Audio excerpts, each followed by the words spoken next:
Already हम लोग जो है वो लगभग अपने last chapter of basic thermodynamics में पहुंच चुके हैं, that is called pure substance. और प्योर सब्सटेंस के चैप्टर में हमेशा देखा बच्चों थोड़े बहुत जो है वो कंफ्यूज रहते हैं बिना किसी दिक्कत के, बट फिर भी हल्का सा कंफ्यूजन सबको रहता है। तो मैं यही कहूंगा बच्चों कि हर एक बात को ध्यान से सुनिएगा, समझिएगा, आपको किसी भी तरह का कंफ्यूजन जो है वो क्रिएट नहीं होगा दिमाग में, ठीक है। ये कंफ्यूजन सिर्फ तभी आता है जब कहीं आप कोई ना कोई पॉइंट मिस कर देते हैं, तो फिर इस तरह की समस्या या इस तरह की प्रॉब्लम जो है वो आती रहती है। क्लियर है? तो यहाँ पे अच्छा नेटवर्क प्रॉब्लम है तो कोई बात नहीं, जिसका प्रॉब्लम है वो बाद में देख सकता है सेशन को, ठीक है। तो यहाँ पे बच्चों ध्यान से सुनिएगा, हम यहाँ पे प्योर सब्सटेंस की जब बात करते हैं तो हमारी सबसे पहला जो मेन मुद्दा होता है वो होता है हमारा that is thermal power plant, या इस तरह के कल के दिन जब हम अप्लाई करने वाले हैं थर्मोडायनामिक्स को, तो हम देखते हैं कि कुछ इस तरह के सब्सटेंस की बात करते हैं जिनको हम अलग अलग फेजेस में ट्रीट कर सकते हैं, ठीक है ना। चल नहीं रही है सही से क्लास, यहाँ तो बिल्कुल सही चल रही है, बताइए क्या दिक्कत आ रही है, क्योंकि यहाँ से तो बिल्कुल स्मूथ चल रही है, कोई इशू आ रहा है? प्लीज बच्चों बताएं, सभी लोग टाइप करके दें क्या यहाँ से मेरे 1-2 मिनट तक थोड़ा सा स्क्रीन नॉर्मल होता है, ठीक है ना, बट उसके बाद क्लास स्मूथ हो जाती है, जैसे आई थिंक अब हो गई होगी स्मूथ, है ना। तो that we are doing basic thermodynamics, ठीक है, क्लियर है। तो यहाँ पे बच्चों हम लोग जब भी प्योर सब्सटेंस को पढ़ने जाते हैं या प्योर सब्सटेंस को पढ़ने का ट्राई भी करते हैं, तो जो सबसे पहला हमारे पास मैंने क्या बोला कि जो सोच होती है वो ये होती है कि हमें कोई ऐसा सब्सटेंस का जिक्र करना है जिसको हम डिफरेंट फेज में जो है वो यूज कर सकें, ठीक है, जिसको हम अलग अलग फेजेस में जो है वो यूज कर सकें, ठीक है। तो ऐसे में अलग अलग फेजेस का मतलब हो जाता है सॉलिड लिक्विड गैस, ठीक है। तो अलग अलग फेजेस में जब हम सब्सटेंस को पढ़ते हैं बच्चों तो उसके लिए एक हम लोग को पढ़ाया जाता है that is called Gibbs phase rule. तो सबसे पहले हम उसको समझ लेते हैं, उसके बाद जो है बाकी को यूटिलाइज करेंगे, ठीक है। क्या डीएस रिजल्ट एमसीएन डिटोडियन बॉडी के लिए डीयू या स्पेशल एनर्जी ले रहा है? डीयू कहां से आ गया बेटा वहां पे, ठीक है। देखो that is Gibbs phase rule, Gibbs phase rule, ठीक है। जब भी हम गिब्स फेज की बात करते हैं, गिब्स फेज रूल की बात करते हैं, तो एक बेसिक फार्मूला बच्चों यहाँ पे हमें सिखाया जाता है that is about P + F = C+2, जिसमें P होता है नंबर ऑफ फेजेस, F होता है डिग्री ऑफ फ्रीडम, अब इसी का मतलब समझाएंगे आपको किस तरह का डिग्री ऑफ फ्रीडम है, C होता है number of components, number of components, clear, ठीक है। सर साइक्रोमेट्री भी कवर होता है क्या? नहीं बेटा, साइक्रोमेट्री तो रेफ्रिजरेशन में, साइक्रोमेट्री आप क्या आती है अप्लाइड थर्मोडायनामिक्स में, रेफ्रिजरेशन जब आप पढ़ेंगे ना आरएसी तो वहां कवर होगा आपका साइक्रोमेट्री, तो अभी उसका आपको टेंशन नहीं लेना, क्लियर। पर हां होगा इसी की एप्लीकेशन तो बेस सारा, ठीक है, क्योंकि वहां पे भी फेज चेंज होते हैं ना। तो psychrometry is a completely different thing, वो एक ह्यूमन कंफर्ट एयर कंडीशनिंग के कंडीशन पे है, वो आप बाद में वहीं पढ़ेंगे, ठीक है। तो यहाँ पे बच्चों आपके पास फेज है, डिग्री फ्रीडम है, नंबर ऑफ कंपोनेंट है, तो आपको सिर्फ ये समझना है बच्चों, देखो फेज तो आप समझते हैं कि फेज या तो सिंगल सॉलिड लिक्विड गैस में कोई एक होगा तो सिंगल फेज बोलेंगे, solid plus liquid, liquid plus gas इस तरह कोई होगा तो उसे डबल फेज बोलेंगे, मतलब डबल फेज बोलेंगे, या और नंबर ऑफ कंपोनेंट तो दैट इज H2O, जो भी हमारे कंपोनेंट होते हैं, वाटर है तो वाटर का कंपोनेंट H2O होगा, ठीक है ना। डिग्री ऑफ फ्रीडम क्या होता है बच्चों? डिग्री ऑफ फ्रीडम होता है number of independent intensive properties, number of independent intensive properties, that is called आपका degree of freedom, number of independent intensive properties. तो ये इंडिपेंडेंट इंटेंसिव प्रॉपर्टीज का मतलब समझिए बच्चों कि यहाँ पे उन प्रॉपर्टीज की बात कर रहा है, जैसे हमारा टेंपरेचर हो गया, जैसे हमारा स्पेसिफिक वॉल्यूम हो गया, जैसे हमारी स्पेसिफिक एंट्रोपी हो गई, जैसे स्पेसिफिक एंथैल्पी हो गई, ये क्या है? इंटेंसिव प्रॉपर्टीज सारी, क्योंकि जो इंटेंसिव नहीं है उसको मैंने स्पेसिफिक कर दिया तो वो इंटेंसिव बन गई, ठीक है, और इंडिपेंडेंट है, ठीक है। अब यहाँ पे आपसे पूछ रहा है कि डिग्री ऑफ फ्रीडम की, इससे हम डिग्री ऑफ फ्रीडम निकालने से मतलब ये है बच्चों कि जब हम थ्योरी ऑफ मशीन में डिग्री ऑफ फ्रीडम की बात करते हैं तो क्या बोलते हैं कि कितने मोशन कर सकता है कोई लिंक, है ना, तो हम बोलते हैं उतने उसकी डिग्री ऑफ फ्रीडम है। अब यहाँ पे जब हम डिग्री ऑफ फ्रीडम की बात करते हैं तो ये कहते हैं कि कितनी प्रॉपर्टीज जो है वो बदल सकती है, कौन सी प्रॉपर्टीज मोशन कर सकती है, मतलब चेंज हो सकती है, ठीक है। तो इसको शॉर्ट में आप ये समझो, which intensive property can show variation, ठीक है, कौन सी इंटेंसिव प्रॉपर्टी जो है वो वेरिएशन शो कर सकती है, उसको हम बोलते हैं इंडिपेंडेंट इंटेंसिव प्रॉपर्टी, ठीक है। आयुष बताया ना मैंने स्टार्टिंग में कि गिब्स फेज रूल को पढ़ने की आपसे थोड़ा सा लेट आए, गिब्स फेज रूल को पढ़ने की इसलिए जरूरत है क्योंकि वहां पे हमें ऐसे किसी सब्सटेंस के बारे में पढ़ना है आगे जाके जो नंबर ऑफ फेजेस अलग अलग फेज में डील करेगा। तो हमें ये जानना जरूरी है कि जब हम वाटर को एक सिंगल फेज में लेंगे तो कौन सी कितनी प्रॉपर्टी ऐसी होगी जो बदल सकती है या वेरिएशन शो कर सकती है, जब हम उसको किसी एक फेज से 2 फेज में डालेंगे तब क्या होगा, 3 फेज में डालेंगे तो क्या होगा। तो ये जानने के लिए हमें ये रूल्स के बारे में जानना जरूरी था। तो ये गिब्स फेज रूल ये कहता है कि एग्जांपल अगर हम लेते हैं, मान लीजिए एग्जांपल हम लेते हैं वाटर का, तो वो कहता है कि मान लीजिए एक कंटेनर में मैंने सिर्फ या तो आइस ली, ठीक है, सिर्फ या तो आइस ली, या मैंने सिर्फ वाटर लिया, या मैंने सिर्फ स्टीम ली, मतलब तीनों में से कोई एक ही लिया, इन तीनों में से कोई एक लिया, या आप कंफ्यूज हो गए तो मैं सिर्फ एक ही कर देता हूं। मान लीजिए मैंने सिर्फ एक ही लिया, मैंने सिर्फ आइस ली, ठीक है, ठीक है, तो आइस मतलब मैंने कोई सिंगल फेज लिया, इसका मतलब ये हुआ कि मैंने सिंगल फेज में कोई चीज ली, ठीक है। तो अब मैं यहां से रूल लगाता हूं बच्चों, P + F = C+2, तो नंबर ऑफ फेज मैंने कितने लिए, single, plus F = number of component मेरे कितने कंपोनेंट बच्चों एक ही रहेगा, H2O, कंपोनेंट इसका एक ही है दैट इज कॉल्ड H2O, तो कंपोनेंट एक ही गिना जाएगा, दिस इज 3, तो 3 + 1 = 4, ठीक है ना। देखो यहां पे कंपोनेंट इज योर, सॉरी 2 है नहीं, तो 2 + 1 = 3 एंड 3 - 1 = 2, तो डिग्री ऑफ फ्रीडम यहां पे कितना आता है बच्चों, 2। तो मतलब वो ये कह रहा है कि सिंगल फेज अगर आपका कोई सब्सटेंस होगा, सब्सटेंस आपका जब सिंगल फेज में होगा तब कम से कम ऐसी 2 प्रॉपर्टी होगी, इंटेंसिव प्रॉपर्टी, कोई 2 प्रॉपर्टी होगी जो एक साथ वेरिएशन शो करेगी। मतलब अगर मैं टेंपरेचर और प्रेशर देखूंगा, टेंपरेचर वॉल्यूम देखूंगा, प्रेशर डाल दो इसमें, टेंपरेचर प्रेशर या टेंपरेचर वॉल्यूम या प्रेशर एंथैल्पी, कोई भी ऐसी 2 प्रॉपर्टी जो इंटेंसिव होगी उसको अगर मैं देखूंगा तो वो दोनों प्रॉपर्टी यहां पे वेरिएशन शो करेगी, क्लियर है। मतलब अगर सिंगल फेज में मैं किसी चीज को हीट दे रहा हूं या कुछ कर रहा हूं तो सिंगल फेज में वो है तो वहां पे वो दोनों इंटेंसिव प्रॉपर्टी में उसमें चेंज दिखेगा, टेंपरेचर में भी चेंज दिखेगा, प्रेशर में भी चेंज दिखेगा, ये कह रहा है वो। लेकिन अगर कल के दिन पे मैं किसी कंटेनर में 2 फेज ले लेता हूं, मान लीजिए मैंने आइस भी ले लिया लेकिन उसके साथ वाटर भी ले लिया, तो अब यहां सॉलिड प्लस लिक्विड फेज हो गया, यहां क्या हो गया, डबल फेज हो गया, डबल फेज। अब अगर यहां पे डबल फेज अगर हम देखें तो P + F = C+2 है, डबल फेज मतलब 2 phase plus F = component, component कितना है, कंपोनेंट बच्चों अभी भी वाटर ही है, वाटर का कंपोनेंट H2O कहलाता है, चाहे वो आइस की फॉर्म में हो या वाटर की फॉर्म में हो, तो कंपोनेंट हमने 2 बोले, 2, तो आप खुद ही देखें यहां पे 2 + 2 4 4 - 2, अब देखो कंपोनेंट एक आएगा, कंपोनेंट एक, तो 2 + 1 3 3 - 2 1, तो डिग्री ऑफ फ्रीडम कितना हो गया 1। अब अगर आप देखोगे कि अगर मैंने कोई चीज डुअल फेज में ले ली, या देखो मैंने आइस और वाटर लिखा बच्चों, ये वाटर और स्टीम भी हो सकता है ना, वाटर स्टीम भी हो सकता है, आइस और स्टीम भी हो सकता है, मतलब कोई भी दो फेज। सिंगल फेज समझाएं, समझ में नहीं आया। सिंगल फेज समझ में नहीं आया, मतलब सिंगल फेज मतलब या तो सिर्फ सॉलिड या तो सिर्फ लिक्विड या तो सिर्फ गैस, मतलब किसी कंटेनर में या तो सिर्फ आइस है, या कंटेनर में सिर्फ वाटर है, या कंटेनर में सिर्फ गैस है, मतलब कोई एक ही चीज है ना कंटेनर में, यही तो सिंगल फेज। मतलब क्या समझना है, गैस के लिए कैसे फ्रीडम क्या होगा बच्चे, आइस रखो, आप इसकी जगह पे वाटर लिख लो, सिर्फ क्या फर्क पड़ रहा है, सिंगल फेज तो सिंगल फेज है ना, आप इसकी जगह पे स्टीम लिख लो, सिंगल फेज तो सिंगल फेज है, सिंगल फेज मतलब कोई एक चीज, बस ये समझो आप, समझे। तो चाहे मैं आइस लिखूं, वाटर लिखूं या वो लिखूं, आपकी मर्जी है। क्या आइस प्लस गैस में कंपोनेंट दो हुए ना सर जी, अरे यार समझे नहीं आप। कंपोनेंट का मतलब समझो, कंपोनेंट मतलब होते हैं, कंपोनेंट तब दो कहलाते हैं अगर मैं वाटर बोलूं H2O और एक तरफ बोलूं कार्बन डाइऑक्साइड। अब ये दो कंपोनेंट हो गए, कंपोनेंट ये पूरा कंपाउंड है, ये दो कंपोनेंट हो गए। अगर सिर्फ H2O के साथ आपने H2O मिक्स कराया तो उस कंपोनेंट एक ही कहलाएगा, समझे बात को, समझे। कंपोनेंट की बात हो रही है बच्चे, मॉलिक्यूल की बात नहीं हो रही है, ठीक है। तो जिनको भी कंफ्यूजन है कंपोनेंट को समझने में, वो इस चीज को समझो। कंपोनेंट होता है जब H2O के अलावा कोई और होगा, सल्फर डाइऑक्साइड आपने मिला दिया, कार्बन डाइऑक्साइड मिला दिया, नाइट्रोजन ऑक्साइड मिला दिया, अब ये दो कंपोनेंट हो गए अलग, ठीक है, समझ गए बात, ठीक है। तो आइस प्लस वाटर मिलाया, वाटर प्लस वेपर मिलाया, कुछ भी मिलाओ बच्चे, जैसे मैंने क्या बोला आपको, यहाँ पे आप आइस लो, वाटर लो या स्टीम लो, पर एक ही लोगे, तीनों में से कोई एक चीज लोगे। यहाँ पे आप आइस प्लस वाटर मिला दो, आइस प्लस स्टीम मिला दो, वाटर प्लस स्टीम मिला दो, कोई भी, लेकिन दो होंगे, कोई भी दो, ठीक है, समझ गए आप बात। तीसरा कंटेनर मैंने लिया बच्चों जिसमें मैं आइस भी रख दूं, प्लस वाटर भी रख दूं, प्लस आपका स्टीम भी रख दूं। अब यहाँ पे मैंने तीनों को मिक्स कर दिया, तो फेज कितने हो गए मेरे, 3 फेज। 3 फेज में कोई चीज एग्जिस्ट कर रही है, तो अगर कोई चीज 3 फेज में एग्जिस्ट कर रही है, मतलब तीनों फेज उसके उसमें एग्जिस्ट कर रहे हैं, तो ऐसे में अगर मैं P + F = C + 2 लगाता हूं तो समझ में आता है कि नंबर ऑफ फेज इस बार 3 है, प्लस F है, कंपोनेंट बच्चों तीनों में अभी भी H2O ही है कंपोनेंट, ठीक है ना। तो हमने एक कंपोनेंट बोला +2, तो अब आप देखोगे 2 + 1 3 3 - 3 0, तो डिग्री ऑफ फ्रीडम 0 हो जाता है। तो बच्चों यहाँ पे यही बात जो है वो समझने वाली है, ठीक है ना, यही बात यहाँ पे समझने वाली है। अगर आप ध्यान दें थोड़ा सा तो आपकी एक बेसिक सी बात समझ में आएगी कि इस केस में आपको साफ साफ देखने को ये मिलता है, इस केस में आपको साफ साफ बच्चे देखने को ये मिलता है कि जब हम सिंगल फेज ले रहे हैं कोई चीज, तो कम से कम दो ऐसी प्रॉपर्टी निकल के आ रही है जो बदल सकती है ना, दिख रहा है। जब हम सिंगल फेज ले रहे हैं तो कम से कम दो ऐसी प्रॉपर्टी आ रही है जो बदल सकती है, ठीक है ना। और जब हम दो फेज ले रहे हैं तो कम से कम एक प्रॉपर्टी है जो सिर्फ वेरी कर सकती है। लेकिन जब हम तीनों फेज ले रहे हैं कहीं पर, तीनों फेज को हम ट्रीट करेंगे, ठीक है ना, तब डिग्री ऑफ फ्रीडम 0 हो जाएगा, मतलब कोई प्रॉपर्टी वेरी नहीं करेगी। तो यहां पे हम कह सकते हैं two intensive property can vary, यहां पे हम कह सकते हैं only one property can vary, ठीक है। यहां पे भी इंटेंसिव लिखिएगा चाहे, यहां पे नो प्रॉपर्टी कैन वेरी, ठीक है। तो अब आप देख सकते हो क्या हो रहा है, नोट इंपॉर्टेंट पॉइंट यहां पे क्या है, नोट ये है कि जैसे जैसे नंबर ऑफ फेज बढ़ते जा रहे हैं बच्चों, सिंगल से डबल फेज हुआ, डबल से ट्रिपल फेज हुआ, तो जैसे नंबर ऑफ फेज बढ़ते जा रहे हैं डिग्री ऑफ फ्रीडम घटते जा रहा है, 2 से 1 1 से 0। तो हम ये कह सकते हैं as the number of phases increases the degree of freedom decreases, जैसे जैसे नंबर ऑफ फेज बढ़ेंगे डिग्री ऑफ फ्रीडम ऑटोमेटिकली कम होता जा रहा है, ठीक है। सर और एग्जांपल लीजिए, और एग्जांपल किसका लेना है, वाटर की जगह केरोसिन ले लो, केरोसिन में भी सेम है। तो एग्जांपल मेरे लेने से कोई फर्क नहीं पड़ने वाला, सेम रहने वाला है। केरोसिन को जब जमाने की कोशिश करोगे तो सॉलिड फॉर्म में केरोसिन अलग कहलाएगा, या लिक्विड फॉर्म में ले लो या गैस वेपर फॉर्म में ले लो। तो केरोसिन जब किसी सिंगल फेज में होगा तो ये होगा, केरोसिन जब हमारा 2 फेज में होगा तो ये होगा, 3 फेज में होगा तो ये होगा। कोई भी सब्सटेंस ले लो जो प्योर सब्सटेंस हो, क्योंकि प्योर सब्सटेंस इसलिए बोल रहा हूं, अगर आप प्योर सब्सटेंस नहीं लेंगे तो होगा क्या, तब ये रिजल्ट नहीं मिलेंगे। क्यों, क्योंकि अगर आप प्योर सब्सटेंस नहीं ले रहे हो बच्चों, तो प्योर सब्सटेंस नहीं लोगे तो कंपोनेंट बदल जाते हैं। बहुत ऐसे हैं सब्सटेंस इन जनरल जिसको आप हीट दोगे या टेंपरेचर दोगे उसके कंपोनेंट बदलेंगे, फेज चेंज करते हैं उसके कंपोनेंट बदल जाते हैं, तो फिर वहां कंपोनेंट एक नहीं रहेगा। सर अल्कोहल का डिफरेंस निकाल, तुम कैसे समझ रहे हो सर को, जैसे कि सारे सब डिफरेंस निकाल के बैठे हैं। अल्कोहल का फॉर्मूला बताना जरा, मैं निकाल देता हूं, चलो अल्कोहल का फॉर्मूला बताना क्या है, समझ रहे ना। तो बेटा ऐसे नहीं है, ठीक है, तुम तो अभी जेब से निकाल के केमिकल दे रहे हो, सर इसका निकालना था उसका निकालना था, भाई कंसेप्ट समझ लो बस, ठीक है, समझ रहे। अल्कोहल का फॉर्मूला बताओ, चलो मैं निकाल के देता हूं आपको, क्लियर है। तो इतना परेशान होने की जरूरत नहीं है, कंसेप्ट बड़ा सिंपल सा है कि जो चीज प्योर सब्सटेंस होगी उसका नंबर ऑफ कंपोनेंट नहीं बदलेगा, ठीक है ना। तो जिसका नंबर ऑफ कंपोनेंट नहीं बदलेगा उसी में ये फंडा लागू होगा कि डिग्री ऑफ फ्रीडम घटता जाएगा। लेकिन अगर आपका कंपोनेंट बदलता जाएगा तो फिर ऑब्वियसली बात कंपोनेंट बदलेगा तो वैल्यू 1 1 1 नहीं रहेगी ना, ये कुछ और रहेगी, तो उसके लिए प्रॉपर्टीज कुछ होगी। लेकिन बात यह है कि चाहे अल्कोहल हो, केरोसिन हो या कोई और अलग सब्सटेंस हो, हमने उनमें से कोई भी सब्सटेंस को थर्मल पावर प्लांट में यूज नहीं करना बच्चों। सर पता बड़ी क्यूरियोसिटी जागे जाना सबके अंदर, सर पता कैसे चलेगा कि प्रॉपर्टी चेंज हुई, कौन सी प्रॉपर्टी चेंज हुई। बेटा एक्सपेरिमेंट नाम की कोई चीज होती है जिसके जिन दो प्रॉपर्टी के बीच में आप चेंज देखना चाहोगे, वैसे देखोगे। मानो तुम पानी गर्म कर रहे हो, है ना, पानी उबाल रहे हो, मैं आपसे पूछूं कि बताओ भाई कौन सी प्रॉपर्टी बदल रही है यहाँ पे, तो चेक करके तो बताओगे। सिर्फ देख के तो आपको इतना पता चलेगा कि टेंपरेचर बदल रहा है, सर क्या टेंपरेचर का कुछ नहीं बदल रहा है, लेकिन अगर आप टेस्ट करोगे तो आपको पता चलेगा टेंपरेचर भी बदल रहा है, वॉल्यूम भी बदल रहा है, एंट्रोपी भी बदल रही है, एंथैल्पी भी बदल रही है, समझ रहे ना। बस सिंपल है, एक्सपेरिमेंट इसलिए तो बने हैं कि प्रॉपर्टीज का बदलाव देखना है, तो एक्सपेरिमेंटल रिजल्ट बनाएं, और एक्सपेरिमेंटल रिजल्ट बनाओगे तो प्रॉपर्टी का चेंज पता चलेगा। समझ आ रही बात। ये देखो अल्कोहल का फॉर्मूला लेके आ गए, मतलब कमाल है बच्चे ना, ये भी फटाफट मैंने गूगल किया और ये अल्कोहल का फॉर्मूला लेके आ गया। निकालो सर C2H5OH है ये, ठीक है ना। अब C2H5OH को आपने मेरे को बताया किस फॉर्म में बच्चों, ये फॉर्मूला आपने मुझे बताया, ठीक है C2H5OH बहुत अच्छी बात है। अब सुनो, अब जब मेहनत कर रहे हो तो और करो, ये किस फॉर्म में है बताओ, अल्कोहल लिक्विड फॉर्म में, लिक्विड फॉर्म में ये फॉर्मूला है ना, ये लिक्विड फॉर्म का फॉर्मूला। अब मुझे अल्कोहल का वेपर फॉर्म जो होती है उसका फॉर्मूला लेके आओ, अल्कोहल का वेपर फॉर्म जो होती है उसका फॉर्मूला लेके आओ। अगर वो फॉर्मूला वेपर फॉर्म में भी सेम है तो ये रिजल्ट आएगा, नहीं है तो नहीं आएगा, सीधी सी बात। बट कंसेप्ट जो बेसिक समझे जाते हैं ना वो कभी बदलते नहीं है, आप चाहे कुछ कर लें वो सेम रहेंगे, तो सिंपल है। यही तो बात मैं आपको समझा रहा हूं कि अल्कोहल प्योर सब्सटेंस नहीं है, क्योंकि वो वेपर फेज में उसका कंपोनेंट बदल जाएगा। समझ आ रही बच्चे बात, क्लियर है। महान बच्चों जो ढूंढ ढूंढ के लाए हो तुम, हैं बढ़िया बढ़िया, लाओ लाओ वेपर फेज में लाओ ना।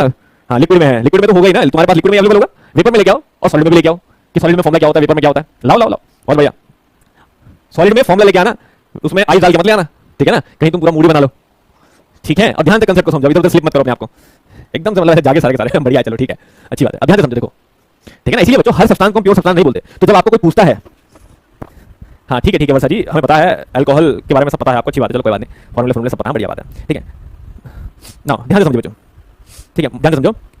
प्योर सब्सटेंस हम किसे कहते हैं ये मैं भी आपको दोबारा से बताऊंगा, क्योंकि मैंने पहले हल्का फुल्का जिक्र किया है। ठीक है, तब आप समझेंगे। अभी एक सिंपल सी बात को समझो, क्या कि गिब्स फेज रूल का अगर आपको कभी भी कोई स्टेटमेंट पूछता है तो आप सिंपल ये बोलेंगे कि गिब्स फेज रूल के अकॉर्डिंग, फॉर्मूला तो अपनी जगह है, गिब्स फेज रूल के according as the number of phases increases, ठीक है, इन आ प्योर सब्सटेंस, वो जो स्टेटमेंट लिखा उसमें इन आ प्योर सब्सटेंस भी एंटर कर देना। तो as the number of phases increases in a pure substance, degree of freedom decreases. ठीक है, फिर कोई पूछता है डिग्री ऑफ फ्रीडम, तो आप बोलोगे degree of freedom is the number of independent intensive property which can vary. ठीक है, एक और बात रही, अब यहां पे याद रखो, इसलिए हम कहते हैं कि कभी आपसे पूछता है कि थर्मल पावर प्लांट में हम वाटर का यूज क्यों करते हैं, स्टीम से ही क्यों चलाते हैं टरबाइन, कोई और केमिकल से क्यों नहीं चलाते, कोई ऑयल से क्यों नहीं चलाते, समझ? तो उसका यही सबसे बड़ा रीजन बच्चों, ये दो रीजन सबसे बड़े हैं। पहला रीजन यही है कि water is a pure substance, वो अपना फेज जब बदलता है, सॉलिड से लिक्विड या लिक्विड से वेपर होता है, तो पूरे फेज चेंज के दौरान वो कहीं पर भी अपना कंपोनेंट और अपनी बॉन्डिंग ये नहीं चेंज करता है, वो शुरू से आखिर तक हॉरिजॉन्टल बॉन्ड ही रहता है, और कंपोनेंट H2O का H2O रहता है, कभी ब्रेक नहीं होता। ऐसा नहीं है कि वेपर आया कंपोनेंट H2O का ब्रेक हो गया, हाइड्रोजन अलग हो गया, ऑक्सीजन अलग हो गया, ऐसा नहीं होता। ठीक है ना, समझ रहे बात? क्लियर है? आपको पता है ना, हाइड्रोजन अलग ऑक्सीजन अलग गर्म करने से ही हो जाता तो फिर वाले बढ़िया हाइड्रोजन की साइकिल से हम लोग गाड़ी चला लेते है ना, लेकिन ऐसा नहीं होता, हाइड्रोजन को अलग करना पड़ता है हाइड्रोजन सेल के थ्रू, समझ ना, केमिस्ट्री है। ठीक है, तो याद रखिए ये बेसिक बात है, इसलिए प्योर सब्सटेंस है, इसलिए वाटर को थर्मल पावर प्लांट में यूज किया है। तब सेकंड रीजन ये आता है कि water is a natural resources, तो इजीली अवेलेबल रहता है सब जगह, ये तो ये सेकंड ऑप्शन है, तो सेकंड पॉइंट है। क्लियर? तो इसलिए याद रखिएगा गिब्स फेज रूल के अकॉर्डिंग हम ये बात को समझ पाते हैं। अब मैं थोड़ा सा डिग्री ऑफ फ्रीडम के बारे में भी आपको बताया था, जो हम कह रहे हैं कि क्योंकि देखो दो फेज आप सिंगल फेज आप समझ सकते हो, ठीक है, सिंगल फेज में डुअल फेज आप समझ सकते हो, ट्रिपल फेज को थोड़ा समझते हैं। ठीक है ना, तो इसलिए मैं आपको सिंपल सी बात बताता हूं, कुछ प्रोसेस यहां पे जनरल सब्सटेंस के लिए, पहले जनरल सब्सटेंस की अगर मैं बात करूं, ठीक है, तो ध्यान से समझिए बच्चों, हमारी कई सारी प्रोसेस होती है बच्चों। एक प्रोसेस मान लीजिए हमने किसी सॉलिड को लिक्विड में चेंज किया, बहुत बेसिक सी बात पूछ रहा हूं, सबको पता भी होगा, जब हम किसी सॉलिड को लिक्विड में चेंज करते हैं बच्चों, तो उस प्रोसेस को क्या बोलते हैं? Melting. That process called melting, है ना, मेल्टिंग बोलते हैं भाई। सॉलिड को अगर लिक्विड में चेंज करेंगे तो that process we call it as a melting, और मेल्टिंग जो है वो एक फ्यूजन प्रोसेस कहलाती है। Melting is also called as a fusion process, okay. और when we convert liquid into solid, ठीक है, when we convert some liquid into solid, then what it is a freezing, it is a freezing, है ना, कोई doubt नहीं किसी को इसमें, ठीक है, that it is a freezing. When liquid into vapour, when we convert some liquid into vapour, तो लिक्विड वेपर करें तो what we are doing? Vaporisation, then we are doing a vaporisation. Clear? Clear? समझ गए? Now अगर हम vapour को convert कर रहे हैं बच्चों, वेपर इनटू लिक्विड, अगर वेपर को लिक्विड में कर रहे हैं तब क्या बोलेंगे उसे? वेपर को लिक्विड में कर रहे हैं, that is called condensation, that is called condensation, है ना। समझ रहे हैं सारी प्रोसेस? ऐसे ही अगर मैं किसी सॉलिड को डायरेक्ट वेपर में कन्वर्ट कर दूं, तो अगर मैं किसी सॉलिड को डायरेक्ट वेपर में कन्वर्ट कर दूं तो what we call it as a sublimation, sublimation, है ना। समझ रहे हैं बेसिक सी बात को? कोई कंफ्यूजन किसी को भी इसमें बताए? पता है बच्चों, किसी भी तरह का कोई भी कंफ्यूजन किसी को इस बात पे नहीं है ना, सबको क्लियर है कांसेप्ट बेसिक सा? ठीक है, हाँ सबको प्रोसेस पता है ना, कोई ऐसा मुश्किल नहीं है। क्लियर है? ठीक है, तो ये तो मैंने बेसिक सी बात की बच्चों। नाउ अब यहां पे समझ लीजिए बच्चों, ये मैंने बात करी जनरल सब्सटेंस के लिए, लेकिन अगर मैं कहीं पर बात करता हूं, ये समझ लीजिए वाटर के लिए, ठीक है, वाटर के लिए, तो थोड़ा सा डिफरेंट मुझे कुछ चीज नजर आती है, वो मैं ग्राफ में दिखाता हूं आपको। तो यहां पे बड़ा फेमस डायग्राम हम बनाते हैं जो पेपर में बहुत ज्यादा पूछा जाता है, very very important, that is called PT diagram. PT diagram ध्यान से समझिएगा, इसे बड़ा इंपॉर्टेंट ग्राफ है पेपर के लिए। पीटी डायग्राम मतलब प्रेशर टेंपरेचर डायग्राम। तो प्रेशर टेंपरेचर डायग्राम जब हम यूज करते हैं तो एक तरफ हमारा प्रेशर होता है वर्टिकल एक्सिस में, और एक तरफ टेंपरेचर होता है। तो याद रखिए बच्चों, क्योंकि जनरली हमें टेंपरेचर को वर्टिकल एक्सिस में लेने की आदत होती है, तो कई बार हमें ध्यान नहीं रहता, बट इस ग्राफ में प्रेशर ऊपर और टेंपरेचर जो है वो नीचे कहीं यहां बनाया जाता है, that is the temperature, that is the PT diagram. अब देखिए पीटी डायग्राम जब बनाते हैं तो हमें कुछ कर्व दिखाई देते हैं इस तरह से, ठीक है, जनरल कर्व इस तरह से, इस तरह से और इस तरह से। ये कर्व हमें क्या शो कर रहे हैं? ये कर्व हमें शो कर रहे हैं कि यहां पे हमारी जो है वो सॉलिड स्टेट है, यहां से इधर जो हमारा कोई भी चीज है वो सॉलिड फॉर्म में है, और यहां से इधर जो है वो वेपर फॉर्म में है, ठीक है, और यहां से इधर जो है वो लिक्विड फॉर्म में है। इससे क्या फर्क पड़ता है? देखो मैं यहां बताऊं आपको, अगर मैं सॉलिड टू वेपर कन्वर्ट करूं, इधर से इधर आ रहा हूं तो मैं क्या कर रहा हूं? सॉलिड से वेपर कन्वर्ट हो रहा हूं, सॉलिड से वेपर, तो ये लाइन मेरी क्या कहलाएगी? That is called sublimation curve या sublimation line, that is called sublimation. ये क्या हो रहा है? ये सब्लिमेशन लाइन है मेरी, सॉलिड से वेपर तो सब्लिमेशन, ठीक है, समझ आए बात? अगर मैं सॉलिड से लिक्विड आ रहा हूं तो ये लाइन क्या कहलाएगी मेरी? फ्यूजन, ठीक है। तो जैसे सब्लिमेशन कर्व है, ये मेरा फ्यूजन कर्व कहलाता है। तो लिक्विड में ऐसे लिख देता हूं, इसको एक फ्यूजन कर्व, फ्यूजन कर्व, ठीक है, या मेल्टिंग कर्व भी बोल सकते हैं, ठीक है, कई लोग इसे मेल्टिंग कर्व भी बोलते हैं, तो आप इसे चाहो तो मेल्टिंग कर्व भी बोल सकते हो। सॉलिड से लिक्विड है ना, मेल्टिंग कर्व भी चलेगा, नाम कोई दिक्कत नहीं है। लिक्विड से वेपर तो that is called vaporisation curve. तो लिक्विड से वेपर है तो इसको हम वेपराइजेशन कर्व भी बोलते हैं, वेपराइजेशन कर्व भी बोलते हैं, ठीक है, ठीक, समझ में आ गई बात? तो ये रहता है हमारा जनरल सब्सटेंस के लिए बच्चों। लेकिन अगर मैं वाटर यूज करता हूं तो आपको पता है बच्चों, वाटर की डेंसिटी मैक्सिमम किस टेंपरेचर पे होती है?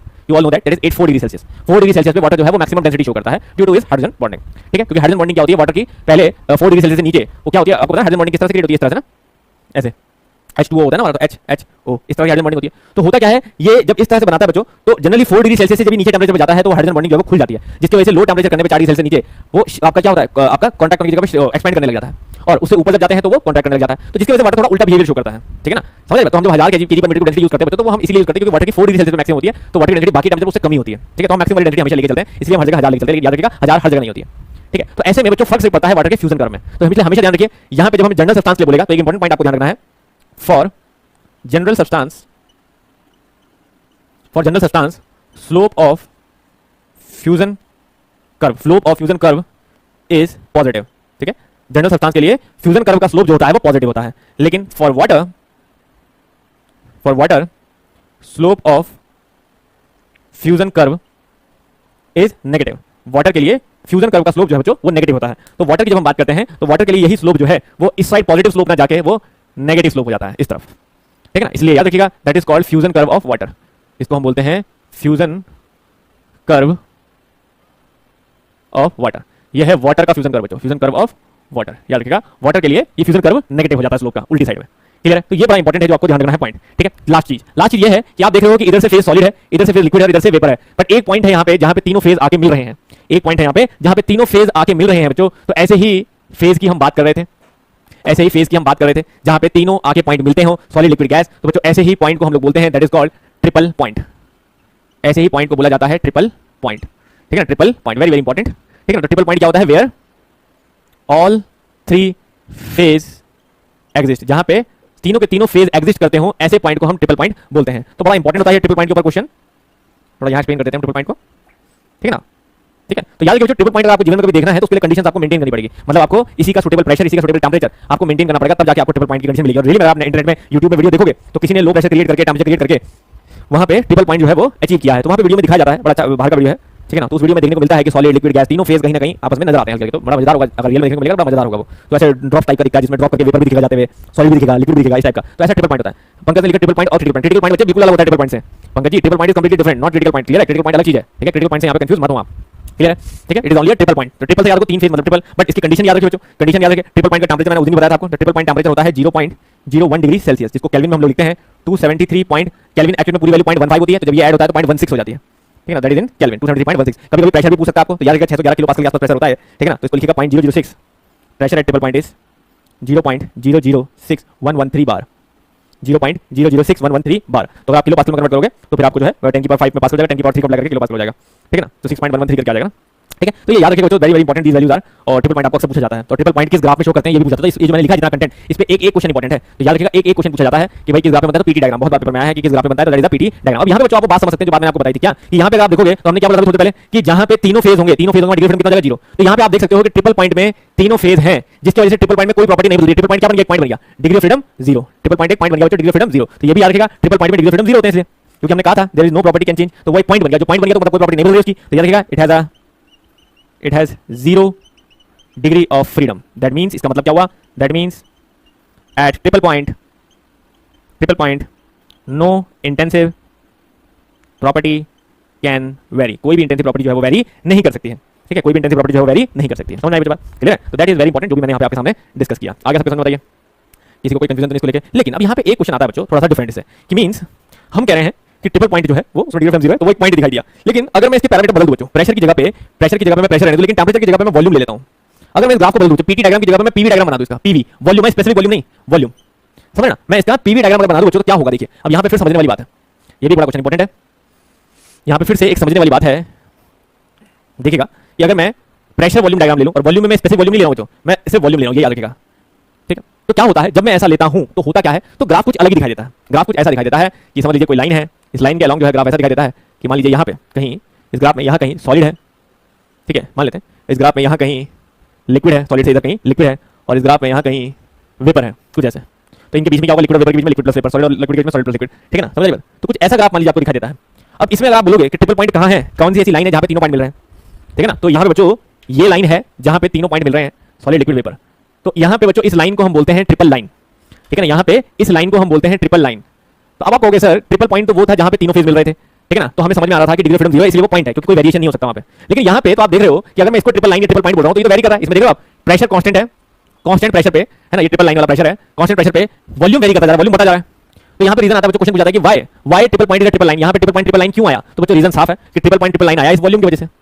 क्यों? ये वेरिएशन इसी वजह से आया बच्चों, क्योंकि वॉल्यूम एक इंटेंसिव प्रॉपर्टी नहीं है, और डिग्री ऑफ फ्रीडम 0 का मतलब ये था कि no variation in intensive property. लिखा था मैं इंडिपेंडेंट इंटेंसिव प्रॉपर्टी, तो वो शो कर रहा था no variation in intensive property. लेकिन यहाँ तो एक्सटेंसिव प्रॉपर्टी है ना ये, और जब ये एक्सटेंसिव प्रॉपर्टी है तो फिर इसका मतलब there will be a variation. तो इसलिए जो एक्सटेंसिव प्रॉपर्टी में ग्राफ बनाया तो ये वेरी करना शुरू हो गया, समझ रही बात। लेकिन अगर मैं इसकी जगह इसको स्पेसिफिक वॉल्यूम ले लूंगा तो फिर सेम ग्राफ आ जाएगा पहले वाला, ठीक है, उसी तरह ग्राफ आ जाएगा। तो ट्रिपल लाइन जो है ट्रिपल पॉइंट बन जाएगा। तो याद रखिएगा in this PV plot triple point is become triple line due to variation in volume at constant pressure.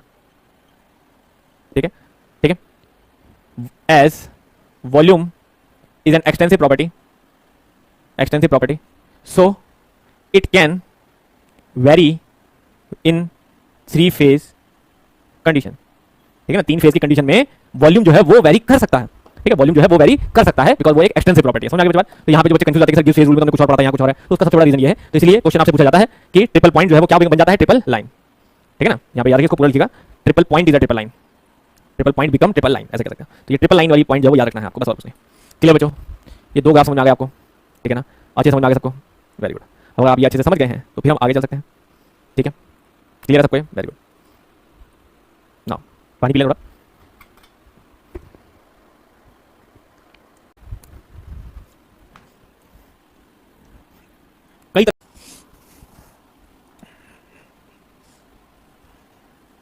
ठीक है, तो ये सब बातों को ध्यान में रखते हुए बच्चों, वी थिंक दैट कि प्योर सब्सटेंस हम किसे कहेंगे, तो याद रखिएगा, द सब्सटेंस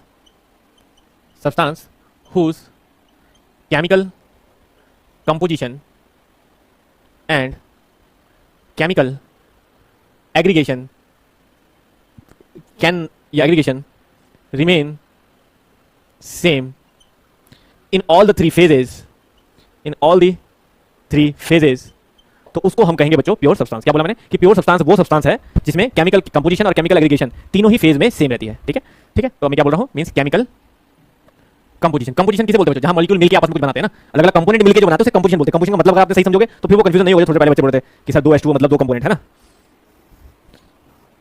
सर ये ग्राफ कैसे प्लॉट होता है? सब तुम लोगों के क्वेश्चन बिल्कुल ऐसे रहते हैं जैसे बस मतलब मुझे अपने बच्चों की याद आ जाती है कि नीचे अभी लेक्चर लेके जब नीचे जाऊंगा तो बच्चे के क्वेश्चन भी ऐसे आते हैं, सर ये टीवी कैसे चलता है पापा? ठीक है ना पापा, ये आवाज बादल क्यों गरज रहे हैं? बस बिल्कुल वैसे ही क्वेश्चन तुम्हारे होते हैं। तो बस अच्छी बात है, तुम भी बच्चों वाली फीलिंग देते हो मुझे। तो ये ग्राफ कैसे प्लॉट होते हैं रंजीत? ठीक है ना बेटा, कुछ भी अब आपने जो भी बीटेक डिप्लोमा किया है, तो अगर मैं बोलूँ कि आपने पूरे डिप्लोमा में सेमेस्टर में कितने कितने मार्क्स आप लेके आए होंगे अलग सेमेस्टर में, तो अलग अलग मार्क्स आए होंगे, है ना, कभी ज़्यादा कभी कम। तो अगर मैं एक साइड एक्सिस में आपके ईयर ले लूँ कि भाई आपने 2020, 19, 18, 17 में क्या क्या आपके मार्क्स आए थे, और एक तरफ मैं दूसरी एक्सिस में हॉरिजॉन्टल एक्सिस में आपके मार्क्स ले लूँ, तो ग्राफ बन जाएगा, है ना, प्लॉट बन जाएगा। बस समझ रहे? तो जैसे आपकी परफॉर्मेंस का ग्राफ बनेगा वैसे ही किसी भी केमिकल किसी भी कंपोजिशन को साथ हम उसको हीट दे रहे हैं, उसको ठंडा कर रहे हैं, उसकी भी कंपोजिशन ग्राफ बन जाता है। बस समझ गए? बहुत प्यारे बच्चों, इतने प्यारे प्यारे बच्चे हैं, मासूम एकदम। केमिकल कंपोजिशन क्या होता है बच्चों कि कंपोनेंट मिलके क्या बनाते हैं? ठीक है ना कंपोनेंट मिलके क्या बनाते हैं? ठीक है, तो जैसे हाइड्रोजन ऑक्सीजन मिलके H2O बना रहे हैं यहाँ पे, हाइड्रोजन ऑक्सीजन मिलके H2O बना रहे हैं यहाँ पे। ठीक है, ऐसे अगर आपसे पूछे तो वाटर के केस में H2O बन रहा है, तो वो H2O जो है उसको हम कंपोजिशन बोल रहे हैं। तो ये हाइड्रोजन ऑक्सीजन मिलके जो कंपोजिशन बना रहे हैं वो कंपोजिशन तीनों फेज में नहीं बदल रही है। मतलब वो कंपोजिशन सॉलिड के लिए भी सेम है, लिक्विड के लिए भी सेम है, और गैस या स्टीम जिसे बोले, वाटर के लिए स्टीम बोलते हैं, स्टीम के लिए भी सेम है ना। स्टीम मतलब इसको गैस बोल देता हूं, चलो गैस, स्टीम, लिक्विड मतलब वाटर, और सॉलिड मतलब आइस, है ना। तो अगर मैं वाटर के केस में देख रहा हूं तो आइस, वाटर और स्टीम तीनों केस में H2O ही रहता है, कंपोजिशन नहीं बदलती है। ठीक है, ऐसा नहीं है कि H2O की जगह पे HO बन जाएगा, O2 बन जाएगा, है ना, ये सब नहीं होता है। क्लियर है? समझ में बच्चे बात? रंजीत क्वेश्चन पूछना बंद मत करना बेटा, जैसे मेरे बच्चे भी बंद नहीं करते हैं क्वेश्चन पूछना। आप पूछते रहो, ऐसा मत सोचना कि मैंने कुछ बोल दिया तो आप नाराज हो गए, नहीं सर मैं नहीं पूछूंगा। आप पूछो बेटा, इसी का तो मजा है, क्वेश्चन पूछोगे जब उस पर बात होगी, आंसर तो मैं बता रहा हूं ना हर चीज का, आपके एग्जांपल देके, तो बस कोई बात नहीं। जो समझो शर्मा गया वो बस यही शर्माते रह जाएगा, जो कर करके सीखता रहेगा, आगे निकलता रहेगा, तो नहीं, बट एक्सेप्ट करना आना चाहिए। अगर आपको कोई चीज नहीं आती, चाहे आप कितनी भी छोटी बात पूछ रहे हो, लेकिन वो एक्सेप्ट करोगे, नहीं आती भाई नहीं आती, उसमें क्या है। लेकिन अब तो मैं सीखने को तैयार हूं ना। गलत वो है जिसने एक बार सीख ली उसके बाद भी वो सीख नहीं रहा है, उसके बाद भी भूल रहा है, वो गलत है। ठीक है, तो सीखने का अंदाज कोई दिक्कत नहीं है, पूछो, कोई परेशानी नहीं। दूसरा है केमिकल एग्रीगेशन। दूसरी चीज है बच्चों केमिकल एग्रीगेशन। केमिकल एग्रीगेशन क्या हुआ? केमिकल एग्रीगेशन मतलब होता है बॉन्डिंग, टाइप ऑफ बॉन्डिंग, कि मीन जो कंपोनेंट आपस में जुड़े तो हैं, लेकिन किस तरह की बॉन्डिंग में जुड़े हैं, वो बॉन्डिंग बदल रही है क्या या नहीं बदल रही है। तो वो बॉन्डिंग बदल रही है नहीं बदल रही है, तो यहां पे देखने को मिलता है बच्चों, सॉलिड में भी बॉन्डिंग हाइड्रोजन बॉन्ड ही रहती है, लिक्विड में भी बॉन्डिंग हाइड्रोजन बॉन्ड की ही रहती है, और गैस के केस में भी बॉन्डिंग हाइड्रोजन बॉन्ड की रहती है। ठीक है, बस ये है कि बॉन्ड वीक होगा, कंपोनेंट थोड़े दूर जाएंगे, लेकिन bonding will remain bonding. Bonding का टाइप वही रहेगा, चाहे कंपोनेंट थोड़े दूर जाएंगे, ऑब्वियस बात है, सॉलिड के सॉलिड में बहुत नजदीक होते हैं, लिक्विड में दूर, गैसेस में और भी दूर, तो वो बदलेगा, लेकिन that is remain same. Clear है? ठीक है, तो ये एक बेसिक बात है। तो ऐसे कंपोनेंट को प्योर सब्सटेंस बोलते हैं, इसलिए हमने बोला था कि वाटर को हम यहाँ पे क्या है, एक प्योर सब्सटेंस लेके चलेंगे। ठीक है ना, इसलिए हम लोग वाटर को जो है वो एक प्योर सब्सटेंस लेके चलेंगे। क्लियर समझ में आई बात? ठीक है ना, तो जैसे हमने बोला ये चीज का ध्यान रखना है कि ऐसा हमें वाटर में देखने को मिलता है, तो इसलिए वाटर को हम लोग पूरे थर्मल पावर प्लांट में सबसे मेन लेके चलते हैं। क्लियर है? नाउ अब इसी को बच्चों हम स्टार्ट करें, मान लीजिए किसी सिंपल ग्राफ से, तो वाटर को पकड़ लो सब, है ना। अब वाटर के साथ पूरी पूरी कहानी चलती रहेगी आगे। तो मान लीजिए एक, चलो मैं एक कॉमन ग्राफ बना के आपको दिखाता हूं। ग्राफ जितने समझोगे बच्चों उतना बढ़िया रहेगा, आपकी सोच उतनी अच्छी रहेगी। ठीक है, अगर मैं कॉमन ग्राफ बनाता हूं, मान लीजिए बच्चों टेंपरेचर के साथ वाटर के लिए, मान लीजिए मैंने वाटर लिया, ठीक है, मैं ग्राफ बना रहा हूं टेंपरेचर के साथ। ठीक है, और एक तरफ लेता हूं मैं आपका हीट ले लेता हूं, हीट टाइप ऑफ हीट, क्योंकि जब मैं प्योर सब्सटेंस का ग्राफ बनाऊंगा उसमें हीट नहीं दिखेगा, तो किसी बच्चे को अगर हीट को लेकर भी कंफ्यूजन है तो वो भी बनाता हूं, हीट एडिशन क्यों? ठीक, टेंपरेचर और हीट एडिशन को लेकर मान लीजिए अब कोई मेरे पास आइस है, स्टार्ट आइस से करते हैं, ठीक है, सॉलिड स्टेट से। मान लीजिए मेरे पास कोई आइस है बच्चों, ध्यान से समझिएगा, अच्छा ग्राफ है ये, ठीक है, मतलब अपने यहाँ पे बनाया था हमने, आइस है, कोई स्टैंडर्ड ग्राफ नहीं है, हमने समझने के लिए बनाया था कि कोई आइस है, कहीं देखा होगा किसी की बुक में कभी, तो मुझे ध्यान था किस तरह का ग्राफ जो है वो समझने के लिए अच्छा रहता है। तो मान लीजिए आइस अभी है बच्चों बहुत कम टेंपरेचर पे, कहीं नेगेटिव टेंपरेचर पे तो -10 डिग्री सेल्सियस बोल देते हैं, कि -10 डिग्री सेल्सियस पे मान लीजिए अभी आइस है, ठीक है। आइस को हमने ऑब्वियसली आइस किस में होगी, सॉलिड स्टेट में होगी। आइस को हमने हीट अप किया, ठीक है। तो आइस क्या हुई, सिंगल फेज हुआ ना। आइस अगर अभी है तो आइस क्या हुई अपने आप में, सिंगल फेज हुआ, हुआ नहीं हुआ। तो आइस हुआ सिंगल फेज, तो मतलब अभी अगर मैं कोई वेरिएशन करूंगा, हीट दूंगा तो टेंपरेचर तो वेरी करेगा और कुछ भी वेरी कर सकता है, जो भी होगा इधर, चाहे इधर एंथैल्पी लो, एंट्रोपी लो, वो भी वेरी करेगा। तो यहाँ से वेरिएशन ऐसे होना शुरू हुआ। ऐसी लाइन क्या बताती है, इधर का भी वेरिएशन, इधर का वेरिएशन बताती है। तो ये जो है वेरिएशन होना शुरू हुआ मान लीजिए, ठीक है। देयर इज समथिंग पॉइंट, मान लीजिए इस पॉइंट तक जो है हमने हीट अप किया। अब ये पॉइंट हमारा क्या होगा, इस पॉइंट को नाम देते हैं कुछ, मान लीजिए आइस हमारी लिक्विड की फॉर्म में जाने लगी, तो दैट इज कॉल्ड, इसको लेते हैं हम 0.01 डिग्री सेल्सियस, 0.01 डिग्री सेल्सियस। तो ये हमारी क्या कहलाएगी बच्चों, सॉलिड स्टेट। यहाँ तक हमारी थी सॉलिड स्टेट, ठीक है। ये थी हमारी सॉलिड स्टेट, ठीक है। उसके बाद आइस क्या हुआ, अब यहाँ पे आइस गर्म हो गई। अब आइस जो है वो इस टेंपरेचर पे क्या होगी, वाटर पे चेंज होगी। तो अब होगा फेज चेंज बच्चों। तो फेज चेंज में देखो जो टेंपरेचर वो भी कांस्टेंट हो गया, क्यों, क्योंकि फेज चेंज के दौरान थोड़ा आइस होगा, थोड़ा वाटर होगा। तो ऐसे में फ्लैट लाइन आ जाती है, क्यों, क्योंकि टेंपरेचर कांस्टेंट हो गया, टेंपरेचर वेरी नहीं कर सकता, क्योंकि फेज हो गए दो फेज में सिर्फ एक ही चीज वेरी कर सकती है, जो इस एक्सिस में होगी। तो सिर्फ एक ही चीज वेरी करी और हमारा यहाँ पे कुछ फेज चेंज होकर मान लीजिए बन गया वो लिक्विड। तो यहाँ हमारा क्या हुआ, आइस टू वाटर का फेज चेंज हुआ। यहाँ क्या हुआ, हमारी आइस से लेके वाटर में कन्वर्जन हुआ है। अब ये बन गया हमारा वाटर। अब वाटर को हम फर्दर हीट करेंगे, ठीक है ना। अब हम वाटर को फर्दर हीट करेंगे, ध्यान से समझिएगा। अब हम क्या कर रहे हैं, वाटर को फर्दर हीट कर रहे हैं, तो फिर वापस टेंपरेचर वेरी करना शुरू हुआ। हमने वाटर को हीट किया, कहां तक हीट करेंगे, अब हमें वेपर बनाना है, तो हमने 100 डिग्री सेल्सियस तक मान लीजिए हीट किया, ठीक है। तो हमने वाटर को हीट किया कहीं 100 डिग्री सेल्सियस तक। तो मैं यहाँ पे टेंपरेचर लिख देता हूँ। अब जो टेंपरेचर आया that is called 100 degree Celsius. यहाँ जो टेंपरेचर आया that is called 100 degree Celsius. अब 100 डिग्री सेल्सियस वाटर को यहाँ पे, अब देखो ये वाला सॉलिड स्टेट था, ठीक है ना। यहाँ पे वो आइस से वाटर में कन्वर्ट हुआ, ठीक है। अब हमने वाटर की हीटिंग करी, ठीक है ना। तो अब यहाँ पे क्या हुआ, अब हमें वाटर से वेपर बनाना है, तो फिर से फेज चेंज होगा बच्चों कुछ इस तरह से। अब फेज चेंज होकर वो क्या बना, वापस वेपर, है ना, समझ रहे ना। यहाँ पे याद रखिए, यहाँ पे सॉलिड था, यहाँ पे भी सॉलिड था, ये लिक्विड हुआ, यहाँ पे भी लिक्विड हुआ, लिक्विड से वेपर बना। अब आगे और वेपर को हीट कर रहे हैं मानो, तो है ना, वेपर को हम और हीट कर रहे हैं, तो यहाँ से और आगे बढ़ेगा ग्राफ ऐसे करके। तो मान लीजिए हमने 100 डिग्री सेल्सियस वेपर को हमने 200 डिग्री सेल्सियस स्टीम में कन्वर्ट कर दिया, सुपर हीटेड स्टीम जिसे बोलते हैं। तो ये टेंपरेचर मान लीजिए मेरा 200 डिग्री सेल्सियस है, 200 डिग्री सेल्सियस है। समझ आ रही बात, क्लियर है ना। अब ध्यान देखो बच्चों, अब इस ग्राफ को मैं थोड़ा सा डिवाइड कर देता हूँ अलग अलग पार्टीशन में, सो दैट मैं आपको जो समझाना चाह रहा था वो समझा दूँ। ऐसा ऐसा ऐसा, ठीक है। मैंने ऐसा अलग अलग पार्ट में डिवाइड कर दिया। क्यों कर दिया, कुछ चीजें बेसिक सी बात समझने के लिए, ठीक है। कि देखो यहाँ पे हीटिंग जो हो रही है बच्चों, इतने हिस्से में जो हीटिंग हुई, हीट दी जा रही है वो हीट क्या है, इतने हिस्से में जो हीट दी जा रही है वो हीट क्या है, इतने हिस्से में जो हीट दी जा रही है वो हीट क्या है, और इतने हिस्से में जो हीट दी जा रही है वो हीट क्या है। ये समझना बहुत जरूरी है बच्चों, क्योंकि आगे आपको कोई ग्राफ ऐसा नहीं दिखेगा जिसमें हीट दिखाई जाएगी साइड, तो इसलिए मैंने सिर्फ वो हीट को दिखाने के लिए ग्राफ बनाया, ठीक है ना। यहाँ पे बना देते हैं। अब देखो, अब आप सिंपल देखिए, आपने यहाँ से जो है स्टार्ट किया था बच्चों, तो जहां जहां पे सिर्फ टेंपरेचर वेरी करता हुआ आपको दिखाई दे रहा है, वहां हमेशा याद रखिए बच्चों वो हीट होती है हमारी सेंसिबल हीट। तो वहां पे मैं डायरेक्ट लिख देता हूं sensible heat.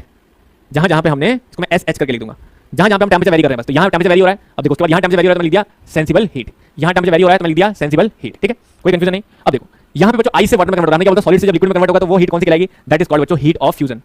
Heat of fusion बोलते हैं इसे, हीट ऑफ फ्यूजन, या हम इसको बोलते हैं, समझिए ना, that is called heat of fusion. इसको हम लेटेंट हीट भी बोलते हैं, that is called latent heat, ठीक है। इसको लेटेंट हीट भी बोला जाता है बच्चों। तो हीट ऑफ फ्यूजन बोलो या लेटेंट हीट बोलो, ठीक है। दूसरा, अगर हम यहां देखें तो यहां क्या हो रहा है बच्चों, आइस से वाटर, और यहां क्या हो रहा है, वाटर से वेपर, ठीक है। तो वाटर से वेपर अगर आप बना रहे हो तो आप क्या कर रहे हो, हीट ऑफ वेपराइजेशन दे रहे हो, वेपराइज कर रहे हो, तो दैट हिस्सा is called heat of vaporisation, ठीक। और इसे याद रखिए बच्चों, इसे लेटेंट हीट ऑफ वेपराइजेशन भी बोलते हैं, लेटेंट हीट ऑफ वेपराइजेशन भी बोलते हैं। इस लैंग्वेज में भी कई बार इसे बोला जाएगा आपके क्वेश्चन में कि लेटेंट हीट ऑफ वेपराइजेशन इतना है, समझ गए, क्लियर बात, समझ में आई बच्चों ये कहानी, ठीक है ना। तो जहां जहां पे फेज चेंज हो रहा है वहां पे आप कह सकते हो कि यहाँ पे फेज कितने हैं, देखो जहां पे आई सॉलिड से आइस बना है, जहां पे सॉलिड से सॉलिड हीट अप कर रहा है वहां फेज सिंगल है बच्चों। तो याद रखिएगा यहाँ फेज जो है वो सिंगल है, तो डिग्री ऑफ फ्रीडम कितने होंगे, 2 होंगे, ठीक है। ब्लू पेन से लिखता हूँ, क्या बोला मैंने, यहाँ पे फेज जो है बच्चों वो 1 है क्योंकि सिर्फ सॉलिड है इस हिस्से में, तो डिग्री ऑफ फ्रीडम जो है वो 2 होंगे।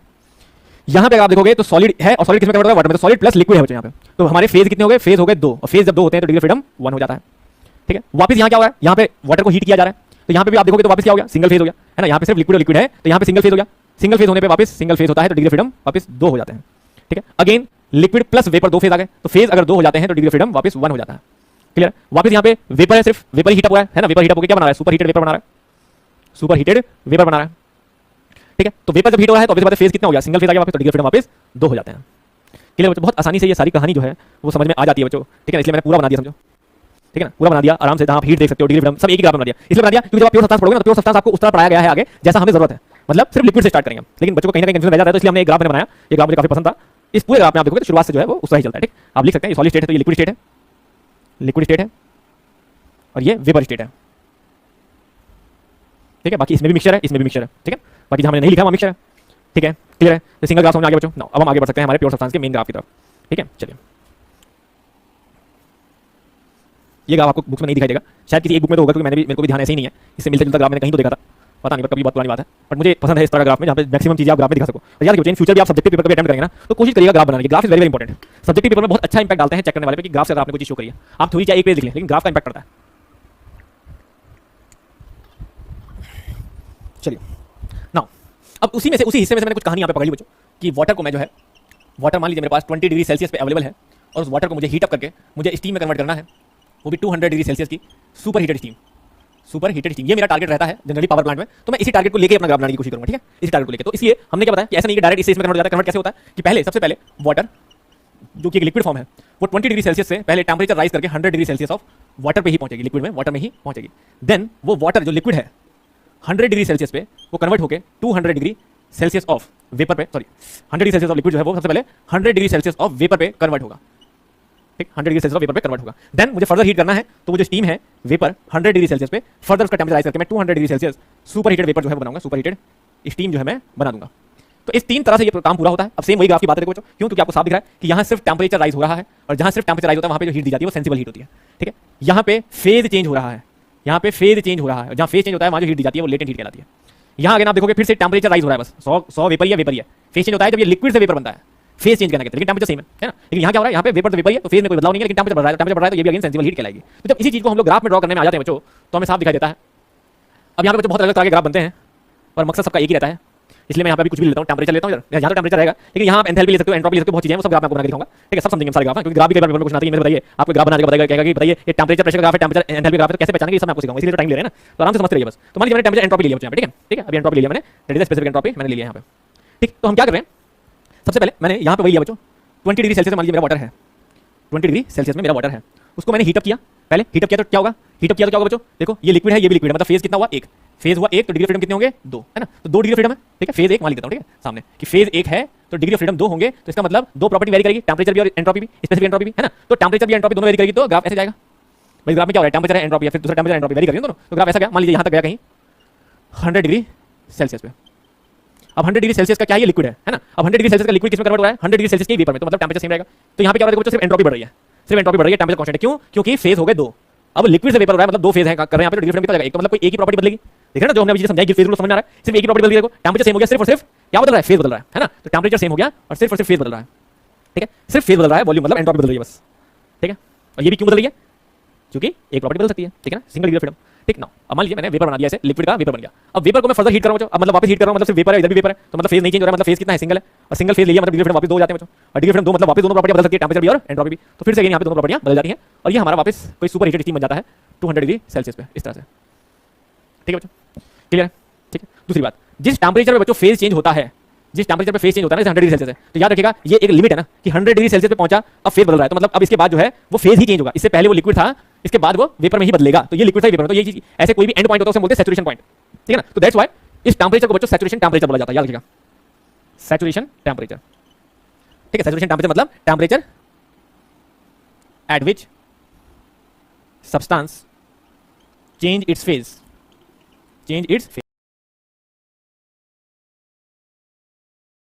ऐसे टेंपरेचर को सैचुरेशन टेंपरेचर। इस वाटर के केस में, इन वाटर अगर हमसे कोई पूछे कि what is saturation temperature now in water, तो वाटर केस में सैचुरेशन टेंपरेचर 100 डिग्री सेल्सियस है, ठीक है ना। तो वो सैचुरेशन टेंपरेचर लिक्विड के लिए भी है और वेपर के लिए भी है, याद रखिए, यहाँ लिक्विड या वेपर का टेंपरेचर सेम है, तो saturation temperature for liquid and vapour तो सेम ही रहेगा, क्योंकि लिक्विड से वेपर बन रहा है सैचुरेशन टेंपरेचर, ठीक है, क्लियर बच्चों। अब देखो, अब समझ वाली बात है कि ये पूरा ग्राफ जो बना है बच्चों, ये पूरा ग्राफ एक ही प्रेशर लाइन में बना है, मतलब इस पूरे ग्राफ के दौरान प्रेशर सेम है, इस पूरे ग्राफ के दौरान प्रेशर सेम है, ये पूरी प्रोसेस जो हुई है, चाहे टेंपरेचर राइज किया है, चाहे फेज चेंज किया है, या टेंपरेचर दोबारा राइज किया है, प्रेशर विल रिमेन कांस्टेंट। ये पूरी कंडीशन एक ही प्रेशर पे करी गई है, कोई प्रेशर जो भी हमने मेंटेन किया उस प्रेशर पे फेज चेंज करिए। जैसे मान लीजिए आप फ्राई पैन है, आपके घर पे कोई कंटेनर है, उसमें आपने पानी डाला और उस पानी को गैस में रखा और आप देख रहे हो कि पानी जो है वो वेपर बदल रहा है ना। तो पानी पहले हीट अप हुआ होगा, हीट अप होगा, उसका फेज चेंज होगा, फिर वो वेपर बना होगा, वेपर हो गया होगा, लेकिन ये पूरी प्रोसेस में आप देखोगे तो आपने फ्राई पैन ऐसे हवा में ऊपर रखा है, तो आपका प्रेशर क्या रहा, प्रेशर एटमॉस्फेरिक रहा। तो पूरे प्रोसेस के दौरान, पूरे फेज चेंज के दौरान प्रेशर एक ही रहा सेम आपका, एटमॉस्फेरिक। अब आप कहते हो कि यार थोड़ा सा मैं कुछ अलग करता हूं, मैं प्रेशर को राइज करता हूं, तो आपने क्या किया, उसी पानी को जो आप खुले बर्तन में कर रहे थे, वेपर बना रहे थे, अब आपने कहा मैं प्रेशर कुकर में डाल देता हूं, अब आप वही स्टीम जो है वो प्रेशर कुकर में बना रहे हो, तो प्रेशर का वेरिएशन आ जाएगा, तो अब ये वेरिएशन कुछ और हो जाएगा, तो मतलब ये ग्राफ जो है वो किसी डिफरेंट प्रेशर पर बनेगा। तो ऐसे ही बच्चों ये हमने एक प्रेशर लिया P1, तो अब यही सेम ग्राफ जो है वो अलग अलग प्रेशर पे बनता है। तो हमें देखने को क्या मिलता है कि अगर मैंने अभी प्रेशर कुकर में तो प्रेशर हाई होगा ना, तो प्रेशर कुकर में प्रेशर हाई होगा, तो ये जो P1 प्रेशर था पूरा, इससे ऊपर कोई और प्रेशर होगा। तो मान लीजिए प्रेशर कुकर में प्रेशर हाई रहा, तो आपने कोई और प्रेशर से स्टार्ट करी इस प्रोसेस को, ठीक है। मान लीजिए टेंपरेचर आपने मानो सेम दिया, यहां से स्टार्ट करी, ठीक है 20 डिग्री सेल्सियस, लेकिन हाई प्रेशर पे, किसी हाई प्रेशर पे। तो जब आप इसे हाई प्रेशर पे, मान लो 20 डिग्री सेल्सियस वाले पानी को आपने लिया, प्रेशर कुकर में डाला और प्रेशर कुकर में प्रेशर हाई था, तो आप देखोगे बच्चों, अब मुझे इतना बताओ कि खुले बर्तन में वेपर जल्दी बनेगा या फिर प्रेशर कुकर में वेपर जल्दी बनेगा? जल्दी बताओ, खुले बर्तन में वेपर जल्दी बनेगा या प्रेशर कुकर में जल्दी बनेगा? तो हाई प्रेशर कंडीशन में जल्दी बनेगा बच्चों। हाई प्रेशर कंडीशन में हीट अप होने में टाइम लगेगा, जैसे हीट अप हुआ फेज चेंज तुरंत हो जाएगा। तो ऐसे ही होता है बच्चों, जब हम इसी ग्राफ को हाई प्रेशर पे ले जाते हैं, किसी दूसरे हाई प्रेशर पे ले जाते हैं, तो हम देखते हैं कि फेज जो है वो जल्दी चेंज होता है और उसके बाद फिर वापस हम हीट अप कर सकते हैं जिस भी टेंपरेचर में हीट अप करना चाहते हैं। ठीक है, जहां भी। तो ऐसे ही सेम बच्चों डिफरेंट डिफरेंट प्रेशर लाइन पे जब हम देखते हैं, तो ये ग्राफ जैसे जैसे ऊपर बढ़ता जाता है, वैसे वैसे हम देखते हैं कि अलग अलग प्रेशर लाइन पे ये ग्राफ के बीच में जो फेज चेंज वाला पोर्शन है वो छोटा होता जाता है, वो और छोटा होता जाता है। एक पॉइंट आता है जब वो इतना छोटा हो जाता है कि फेज चेंज होने का पता ही नहीं चलता। समझ रहे बात? वो समझ ना, बिल्कुल प्रेशर कुकर ना। तो ऐसे बच्चों जैसे जैसे हम प्रेशर राइज करते जा रहे हैं, एक पॉइंट आ रहा है जब वो इतना छोटा होता है, देखो ये गैप है, ये गैप क्या हो रहा है? फेज चेंज का गैप है। ये फेज चेंज कम होता जा रहा है, कम होता जा रहा है, कम होता जा रहा है। तो जैसे जैसे हम हाई प्रेशर की तरफ बढ़ते हैं, ये फेज चेंज एक टाइम में इतना कम हो जाएगा कि दोनों पॉइंट मिल जाएंगे आपस में। तो ये समझ लीजिए उस टाइम पे हमारा फेज ऐसे कन्वर्ट होगा, हमने लिक्विड लिया और वेपर बन गया, लिक्विड लिया और वेपर बन गया। समझ ना? तो यही हुआ है। और अगर हम इसे नीचे काम करते हैं तो नीचे अगर हम देखेंगे तो यही चीज और बड़ी हो जाएगी, यही फेज चेंज और बड़ा हो जाएगा ग्राफ लो प्रेशर पे, है ना? लो प्रेशर पे देखेंगे तो ये ग्राफ और बड़ा हो जाएगा। तो अब हमें ये चीज समझ में आती है बच्चों कि जैसे जैसे हम प्रेशर हाई करते जाएंगे, हमारा फेज चेंज जो है वो छोटा होता जाएगा। तो ऐसे में हमें ये समझ में आता है कि अगर मैं इन सब पॉइंट को मिला दूं, ये पॉइंट को, ये पॉइंट को, ये पॉइंट को, ये पॉइंट को, ठीक है, अभी तो ड्राइंग में बहुत अच्छा नहीं मिलेगा लेकिन हल्का मिला दूं मैं ऐसे ये सारे पॉइंट को, और ऐसे ये सारे पॉइंट को बिना मेजर करे बन रहा है ना। अगर मैं इन सारे पॉइंट को मिला दूं बच्चों, तो मुझे यहाँ पे लाइन दिखाई देती है दो, एक लाइन ये दिखाई देती है और एक लाइन ये दिखाई देती है बच्चों। ठीक है ना? तो लाइन देखने के बाद मुझे समझ में आता है कि देखो अलग अलग प्रेशर के लिए ड्रॉ करके लाइन बनाई गई है। तो बच्चों लेकिन हमें ये दिखाई देता है कि हर प्रेशर पर आप देखो तो इस लाइन से इधर सिर्फ लिक्विड है, ठीक है, और इस लाइन से इधर सिर्फ वेपर है। ठीक है ना? तो जब इस लाइन से इधर सिर्फ लिक्विड है, इस लाइन से सिर्फ वेपर है, तो बीच में क्या होगा? वैसे बात है, लिक्विड प्लस वेपर होगा। ठीक है ना? तो इसीलिए बच्चों इस पूरी लाइन को हम कहते हैं, हमने क्या बोला था, जो पॉइंट जिसके बाद कोई चीज बदलने वाली होती है उसे सैचुरेटेड पॉइंट बोलते हैं। तो ऐसे ही सभी प्रेशर के सैचुरेटेड पॉइंट को मिला के ये लाइन बनाई गई है, तो इसीलिए बच्चों इसको सैचुरेशन कर्व या सैचुरेशन लाइन बोलते हैं। तो इसको हम सैचुरेशन कर्व या सैचुरेशन लाइन बोलते हैं। लेकिन ये सैचुरेशन कैसी लाइन है? लिक्विड लाइन है। क्यों? क्योंकि इसके बाद लिक्विड नहीं है, that is called saturated liquid line, saturation liquid line. ठीक है, सैचुरेटेड लिक्विड लाइन बोल दो, सैचुरेटेड लिक्विड लाइन या कर्व बोल दो। ठीक है, और ऐसे ही इधर वाले कर्व या लाइन को हम क्या बोलेंगे बच्चों? Saturated vapour line. ये हो जाएगी सैचुरेटेड वेपर लाइन। समझ में आया बच्चों बात? क्लियर है? ठीक है, ये सैचुरेटेड लिक्विड लाइन, ये सैचुरेटेड वेपर लाइन। ठीक है, और यहां पे अगर हम देखें तो जैसे जैसे हमारा प्रेशर बढ़ता जा रहा है, आपको ये दिख रहा था कि प्रेशर लो था तो बहुत ज्यादा यहां पे हीट देनी पड़ रही थी। तो this is called latent heat. Latent heat तो बोलते हैं ना, फेज चेंज करने में जो हीट यूज हो रही है, लेटेंट हीट। और हम देख रहे हैं जैसे प्रेशर बढ़ रहा है, ये लेटेंट हीट जो है वो कम होती जा रही है। जैसे जैसे प्रेशर बढ़ रहा है, ये लेटेंट हीट जो है वो कम होती जा रही है, लेटेंट हीट जो है वो कम हो जा रही है। और आप देखोगे एक पॉइंट ऐसा आएगा जहां पे लेटेंट हीट जो है वो क्या हो जा रही है बच्चों? लेटेंट हीट जीरो हो जा रही है। क्यों? वहां पे कोई हीट ले नहीं रहा है, मतलब बिना हीट दिए फेज चेंज हो जा रहा है। सिर्फ टेंपरेचर राइज करना है आपको, इस हाई टेंपरेचर हाई प्रेशर तक अगर आप पहुंच गए तो एकदम से आपका जो है वो फेज चेंज हो जाता है। तो बच्चों इसीलिए इस पॉइंट को बोलते हैं क्रिटिकल पॉइंट। तो कौन बच्चा सबसे पहले ट्रिपल पॉइंट क्रिटिकल पॉइंट बोल रहा था, वो ध्यान से देख ले बच्चे कि इस पॉइंट को बोलते हैं क्रिटिकल पॉइंट। ठीक है ना? That is called critical point हो गया ना। क्रिटिकल हो गया, क्रिटिकल मतलब यहां पे पहचानना बड़ा मुश्किल हो जाता है कि कौन लिक्विड है और कौन वेपर। ऐसा पॉइंट क्रिटिकल तो होगा, क्रिटिकल होता है, कंडीशन क्रिटिकल आ गई। क्रिटिकल कंडीशन ये हुई कि आप पहचान ही नहीं पाएंगे कि कौन सा लिक्विड है कौन सा वेपर है। समझ में बच्चे बात? क्लियर है? तो इसी पॉइंट को हम लोग क्रिटिकल पॉइंट बोलते हैं। ठीक है ना? तो याद रखिएगा।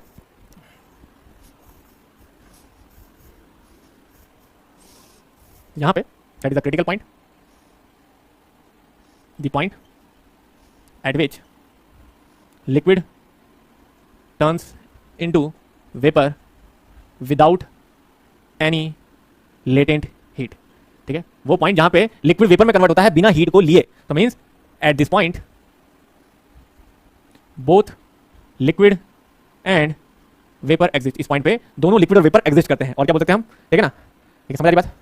At this point latent heat is zero. Latent heat जो होती है इस पॉइंट पे जीरो होती है। ठीक है, और बाकी इस पॉइंट के बारे में और भी जानेंगे अभी धीरे धीरे। इतनी बात समझ आ गई बात? तो हम यहाँ पे बेसिक सी कहानी ये समझे। ठीक है ना? इस ग्राफ को थोड़ा सा मैं साफ सुथरा ग्राफ बना दूं। ठीक है, ये तो सिर्फ क्योंकि क्या ना, इसमें पॉइंट जुड़े हैं वो बिना मेजर क्वांटिटी, तो ग्राफ थोड़ा अच्छा नहीं दिख रहा है। लेकिन अगर हम इसे प्रॉपर टीएस डायग्राम देखेंगे इसका, प्योर सब्सटेंस का, तो प्योर सब्सटेंस का जब हम टीएस डायग्राम प्रॉपर देखते हैं तो हमें सीधा सीधा एक कर्व बनाना होता है कुछ ऐसे सीधा सीधा, जिसमें इस पॉइंट को हम अपना साफ साफ लिखूंगा मैं, क्रिटिकल पॉइंट बोलते हैं, पॉइंट बोलते हैं। ठीक है, और बाकी किसी भी पॉइंट पे आप बना लें फेज चेंज, टेंपरेचर वेरिएशन। ठीक, तो जब आप किसी भी पॉइंट पे बना लें ऐसे, तो यहाँ आप देख सकते हैं कि यहाँ पे हमारा जो है वो क्या है, यहाँ पे हमारा लिक्विड है, यहाँ पे लिक्विड प्लस वेपर है, और यहाँ हमारा जो है वो वेपर है। ठीक है, अब यहाँ सॉरी वेपर बोल रहा हूँ मैं, वेपर है, और यहाँ देखो यहाँ वेपर सिर्फ हीट अप हो रहा है। तो जहाँ पे वेपर सिर्फ हीट होता है बच्चों, उस रीजन को हम सुपर हीटेड रीजन कहते हैं। इस रीजन को हम लोग सुपर हीटेड रीजन कहते हैं। और जहाँ हमारा सिर्फ लिक्विड होता है उस रीजन को हम लोग सबकूल्ड रीजन बोलते हैं। और जहाँ लिक्विड प्लस वेपर होता है उस रीजन को हम लोग वेट रीजन बोलते हैं। वेट मतलब लिक्विड प्लस वेपर। ठीक है वेपर लेकिन वेट है, लिक्विड उसमें मिक्स है, that is called wet region. ठीक है, इस लाइन को हमने क्या बताया था आपको, that is called saturated vapour line. ठीक है, और इस लाइन को हमने बताया था सैचुरेटेड लिक्विड लाइन। ठीक है, ये हीट जो हमने यूज करी यहाँ पे, ये बताई थी हमने लेटेंट हीट। ठीक है, समझ में आई बच्चों बात? Sir critical point degree of freedom कितना होगा देख लो आप, वो भी अगेन पॉइंट आ गया यहाँ पे। यहाँ पे क्या हो गया, पॉइंट आ गया बच्चों। ठीक है, यहाँ पे पॉइंट आ गया। अब पॉइंट आ गया जहाँ पे फेज ही एग्जिस्ट कर रहा है, वहाँ पे हमें एक साथ दोनों फेज दिखाई दे रहे हैं, जैसे यहाँ दिखाई दे रहे थे, लेकिन यहाँ पे वो दोनों फेज मिक्स हो गए आपस में। ठीक है ना, जैसे यहाँ पे लिक्विड प्लस वेपर था तो आपको दिख रहा था कि एक प्रॉपर्टी वेरी कर रही थी। अब यहाँ पे लिक्विड प्लस वेपर कुछ इस तरह है कि आप फेज ही नहीं समझ पाते कि कौन सा फेज यहाँ पे है, इसलिए तो क्रिटिकल बोल दिया ना उसको नाम हमने। मैं सोच रहा किसी को नाम इसलिए तो बोला गया जब हम समझा ही नहीं पाए यहाँ पे कौन सा फेज है। तो क्रिटिकल पॉइंट की सबसे खास बात यह है यहाँ पे आप नंबर ऑफ फेज ही नहीं बता पाते कितने है ना, और जब नंबर ऑफ फेज नहीं बता पाओगे तो डिग्री फ्रीडम कैसे बताओगे, समझ रहे? इसलिए critical point degree freedom define नहीं करते हैं, because it's a critical point, critical because you can not explain the number of phase at critical point, and when you are not able to explain the number of phase at critical point, then how to calculate degree freedom at critical point. ठीक है ना, बाकी थोड़ी थोड़ी और भी है इसके पीछे, बट बेसिक सी बात है, ठीक है, बिना कंफ्यूजन के इतनी सी बात है। क्लियर बच्चों, समझ में आई बच्चों बात? बाकी और भी है डिस्कशन इसमें इंपॉर्टेंट करेंगे आगे धीरे धीरे। क्लियर बच्चों, तो ये था हमारा प्योर सब्सटेंस का एक तरह से समझ लीजिए स्टार्ट। इतना इंट्रोडक्शन मैंने जो आपको बताया ग्राफ के थ्रू, वो सिर्फ इस थ्योरी को समझाने के लिए, कभी प्योर सब्सटेंस इतना डेप्थ में नहीं पढ़ाते हैं, प्योर सब्सटेंस सीधा शुरू कर देते हैं। लेकिन जितनी मैंने थ्योरी आपको पढ़ाई प्योर सब्सटेंस को शुरुआत करने से पहले, उसने बताया कि आपके दिमाग में बहुत अच्छे से phase rule, triple point, critical point, ये सब चीजें बहुत अच्छे से बैठ जाए। तो उम्मीद है बैठी भी होंगी, ठीक है ना। फिर कल हम लोग जो है पूरा प्योर सब्सटेंस एक साथ में पढ़ेंगे, एक शॉट में कंप्लीट हो जाएगा बच्चों बेसिक चीजें सारी इसकी, ठीक है ना। उसके बाद फिर बस क्वेश्चन न्यूमेरिकल के लगाएं। क्लियर है, चलिए, thank you very much guys.